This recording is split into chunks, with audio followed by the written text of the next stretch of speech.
চিত্র থেকে এক্স এর মান কত? এটা অনেক একটি মজার প্রশ্ন। আমরা সহজভাবে সমাধান করার চেষ্টা করি।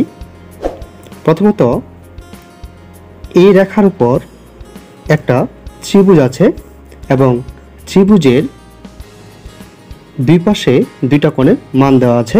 আমাদের ভিতরের যে ত্রিভুজের কোণটুকু আছে এই কোণ এর মান আমাদের নির্ণয় করতে হবে। প্রথমত আমরা জানি যে এটা হচ্ছে আমাদের সরল কোণ।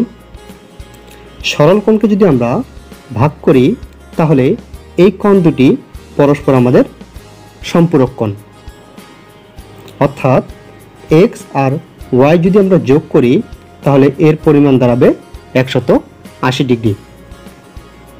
এটুকু যদি আমরা চিন্তা করি, এই অংশটুকু এটা দেখতে সরল কোণের মতো, পূর্ণটুকুর পরিমাপ হচ্ছে আমাদের 180 ডিগ্রি।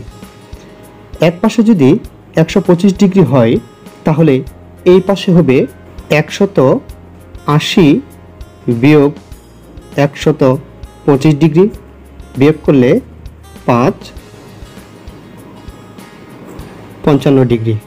এই কোণটুকু আমাদের 55 ডিগ্রি।